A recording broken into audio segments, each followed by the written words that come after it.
1999 की बात है, जब ह्यूमन जीनोम प्रोजेक्ट पूरा हुआ तो ऐसा लगा जैसे हमने जीवन की किताब ही पढ़ ली हो। हाँ, हर तरफ यही माहौल था। एक उम्मीद थी कि बस 10 साल में शायद कैंसर जैसी बड़ी बीमारियों का इलाज मिल जाएगा। पर अब देखिए लगभग 25 साल हो गए और वो क्रांति वो अभी तक आई नहीं। तो सवाल ये उठता है कि क्या हो अगर हमारे जीन, मतलब जीवन का वो ब्लूप्रिंट, पूरी कहानी है ही नहीं। क्या हो अगर हम गलत किताब पढ़ रहे थे। बिल्कुल।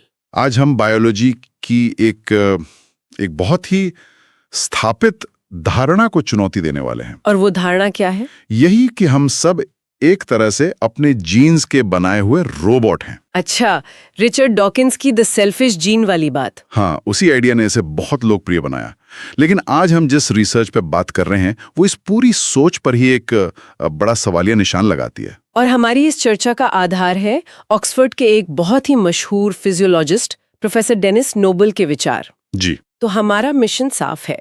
हम ये समझना चाहते हैं कि क्या डीएनए ही असल में बॉस है या फिर कहानी कुछ और ही है, और कैसे हमारा शरीर, हमारी कोशिकाएं खुद डीएनए को कंट्रोल कर सकती हैं। ठीक है, तो चलिए बिल्कुल शुरू से शुरू करते हैं। बायोलॉजी में एक फंडामेंटल आइडिया है जिसे कहते हैं सेंट्रल डॉगमा। फ्रांसिस क्रिक ने दिया था ये नाम। हाँ, सुनने में तो बड़ा भारी शब्द लगता है पर इसका मतलब बहुत सीधा सा है ना? बिल्कुल, कि डीएनए से जानकारी आरएनए में जाती है और फिर वो आरएनए उस जानकारी से प्रोटीन बनाता है। और यही प्रोटीन हमारे शरीर को बनाते हैं, चलाते हैं। मतलब एक सीधी सड़क, एक तरफा, सारे ऑर्डर ऊपर से यानी डीएनए से आते हैं। बिल्कुल, एक टॉप डाउन कमांड स्ट्रक्चर जैसा। डीएनए बॉस है और बाकी सब मतलब उसके कर्मचारी। लेकिन प्रोफेसर नोबल कहते हैं कि यहीं पर कहानी की बिल्कुल शुरुआत में ही एक बहुत बड़ी समस्या है। कहां पर? डीएनए की कॉपी बनाने की प्रक्रिया में ये जो धारणा है कि डीएनए खुद ब खुद अपनी नकल बना लेता है, वो वैज्ञानिक रूप से पूरी तरह सही नहीं है। एक मिनट, ये तो मैंने भी स्कूल में पढ़ा है कि डीएनए खुद को रेप्लिकेट करता है। हाँ। आप कह रहे हैं कि ये गलत है? मैं कह रहा हूं कि ये अधूरा सच है।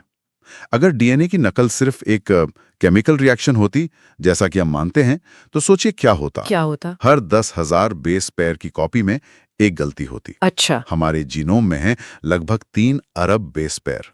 तो इसका मतलब हुआ कि हर बार जब एक कोशिका बढ़ती तो उसके डीएनए में करीब करीब 3 लाख गलतियां होती। 3 लाख हर एक कोशिका में? हाँ। ये तो असंभव लगता है। बिल्कुल। इतनी गलतियों के साथ तो कोई कोशिका एक पल भी जिंदा नहीं रह सकती। शरीर तो मतलब तुरंत खत्म हो जाना चाहिए। हाँ। तो फिर ऐसा क्यों नहीं होता? क्योंकि यहाँ पर कहानी में हीरो की एंट्री होती है, और वो हीरो है जीवित कोशिका खुद। कोशिका? हाँ, कोशिका के अंदर प्रोटीन से बने छोटे छोटे एंजाइम होते हैं। आप उन्हें प्रूफ रीडिंग या कट एंड पेस्ट एंजाइम कह सकते हैं। अच्छा, तो वो क्या करते हैं? जब डीएनए की नकल बन रही होती है तो ये एंजाइम डीएनए के धागे पर किसी इंस्पेक्टर की तरह चलते हैं।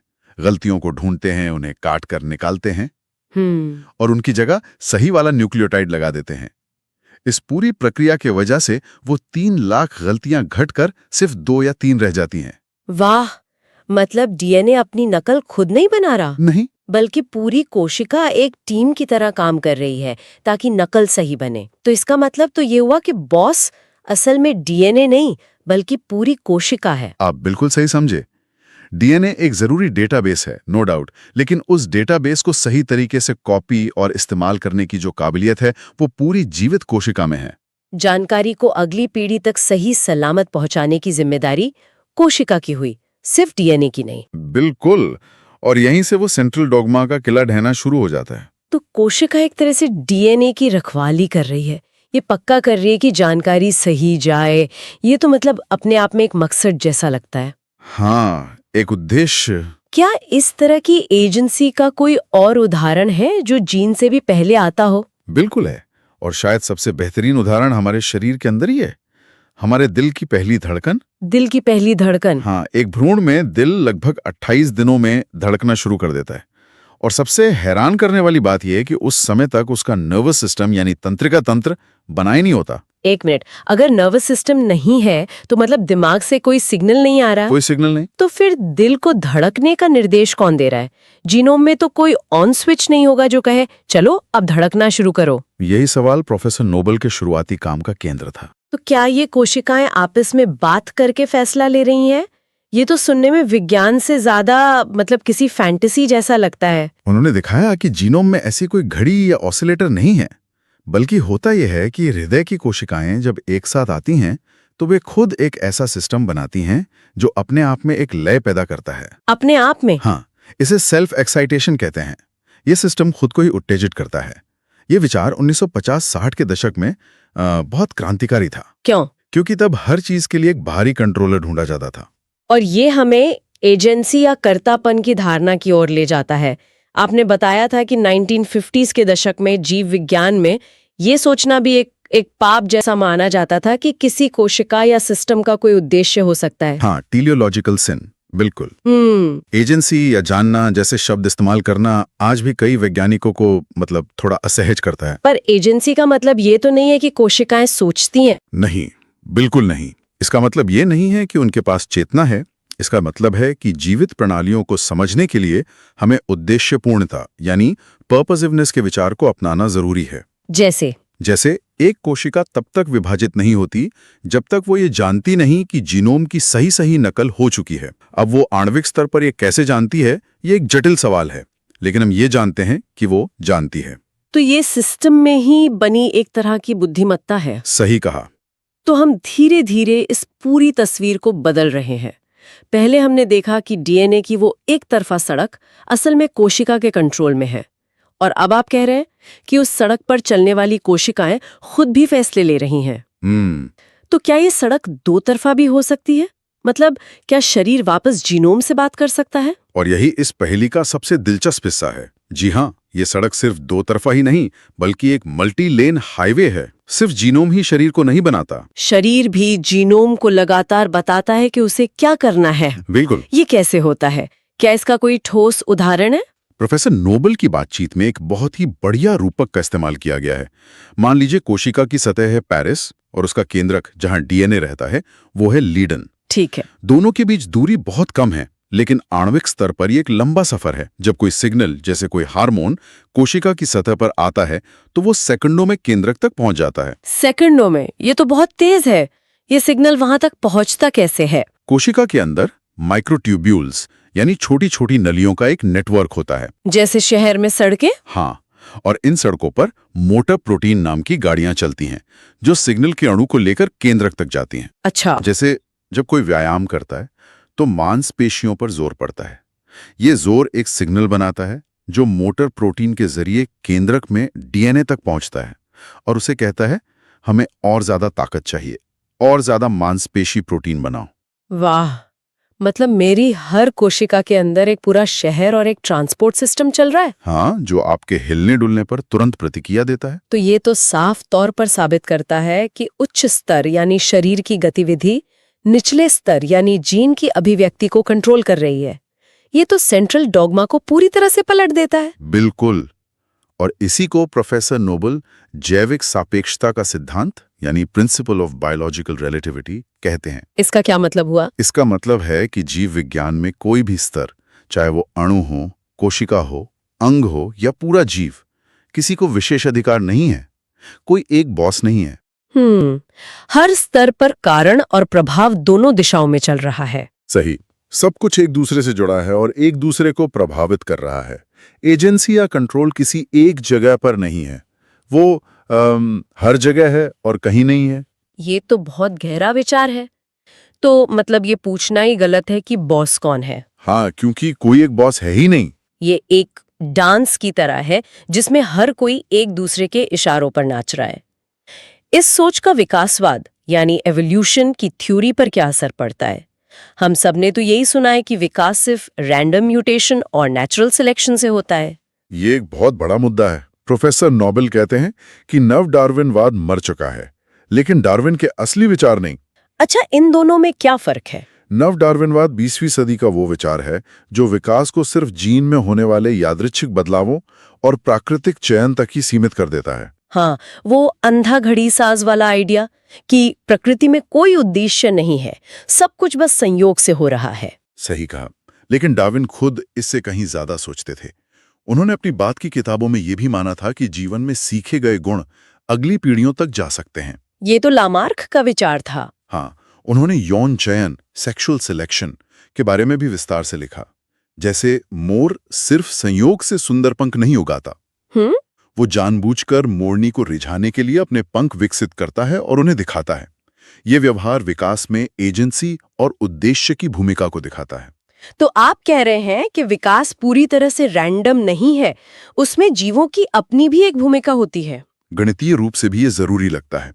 अगर विकास सिर्फ यादृच्छिक परिवर्तनों पर निर्भर होता तो इसे इतना ज्यादा समय लगता कि शायद ब्रह्मांड की उम्र भी कम पड़ जाए। हाँ, तो कुछ और भी होना चाहिए। हाँ, कुछ और जो इस प्रक्रिया को दिशा दे और शायद गति भी दे, और वो कुछ और शायद जीवों की अपनी एजेंसी है। ये तो विकास को देखने का पूरा नजरिया ही बदल देता है।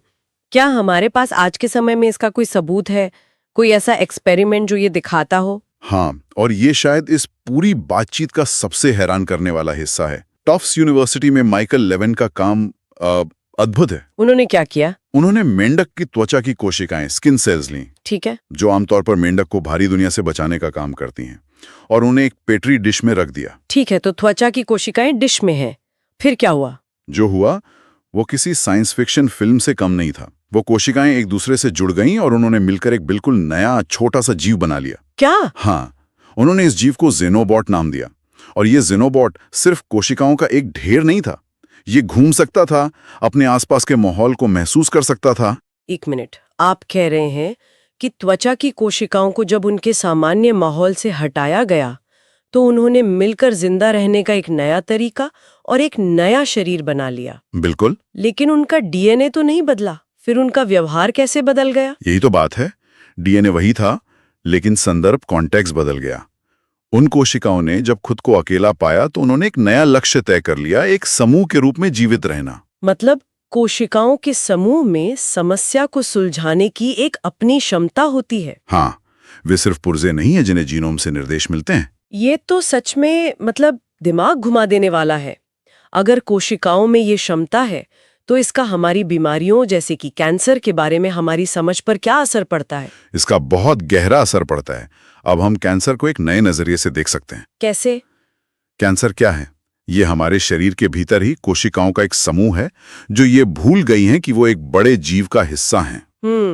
वे हमारे शरीर के नियमों को मानना बंद कर देती हैं और जेनोबॉट्स की तरह अपना एक नया लक्ष्य बना लेती हैं, सिर्फ और सिर्फ अपना अस्तित्व बचाना और फैलना। तो कैंसर सिर्फ एक जेनेटिक गड़बड़ी नहीं है, ये एक तरह का सामाजिक विद्रोह है कोशिकाओं के स्तर पर। बिल्कुल, वे कोशिकाएं हमारे शरीर के खिलाफ जाकर अपना एक अलग जीव बनाने की कोशिश कर रही हैं। और इसीलिए ये इतना मुश्किल है। हाँ, और वे इतनी स्मार्ट होती हैं कि कीमोथेरेपी जैसी दवाइयों से बचने के लिए वे अपने जीनोम को सक्रिय रूप से बदलती हैं। वे इलाज के दबाव में विकसित होती हैं। अच्छा, इसीलिए जीनोमिक्स यानी सिर्फ जीन्स का अध्ययन करके कैंसर का इलाज खोजने का वादा अभी तक पूरा नहीं हुआ। हमें पूरे सिस्टम को, कोशिकाओं के इस सामाजिक व्यवहार को समझना होगा, सिर्फ उनके जीन्स को नहीं। तो अगर हम आज की इस पूरी बातचीत का सार निकालें तो तस्वीर कुछ ऐसी बनती है। पहली बात, सेंट्रल डॉगमा कि डीएनए ही सब कुछ कंट्रोल करता है, एक अधूरा विचार है। हाँ, असल में जीवित कोशिका ही असली खिलाड़ी है। दूसरी बात, जीवित प्रणालियां कोशिका से लेकर पूरे जीव तक हर स्तर पर एजेंसी या उद्देश्य पूर्णता दिखाती हैं। वे सिर्फ केमिकल रिएक्शन की मशीनें नहीं हैं। हाँ। और तीसरी और शायद सबसे बड़ी बात, कारण और प्रभाव एक दो तरफा सड़क है। हमारा शरीर, हमारा व्यवहार, हमारा पर्यावरण, ये सब हमारे जीनोम से लगातार बात करते हैं और उसे बताते हैं कि क्या करना है। बिल्कुल, इसी को जैविक सापेक्षता कहते हैं। और इसका असर सिर्फ लैब तक ही सीमित नहीं है, हमारी जिंदगी पर भी पड़ता है। ये जो धारणा है ना कि मेरे जीन ने मुझे ऐसा करने पर मजबूर किया, हाँ, ये उसे सीधी चुनौती देता है। बिल्कुल। अगर सब कुछ जीन तय नहीं करते हैं तो इसका मतलब है कि हमारे पास विकल्प हैं, जिम्मेदारी है। ये हमें जेनेटिक नियतिवाद से आजाद करता है। और जाते जाते सुनने वालों के लिए एक विचार छोड़ जाते हैं। प्रोफेसर नोबल स्व यानी सेल्फ के बारे में एक बहुत ही गहरा सवाल उठाते हैं। हम सोचते हैं कि मेरे दिमाग में कहीं बैठा है, लेकिन उनका सुझाव है कि स्व कोई चीज नहीं है बल्कि एक प्रक्रिया है, एक प्रोसेस जो हमारे सामाजिक रिश्तों, हमारी भाषा और हमारी संस्कृति से उभरती है। हाँ।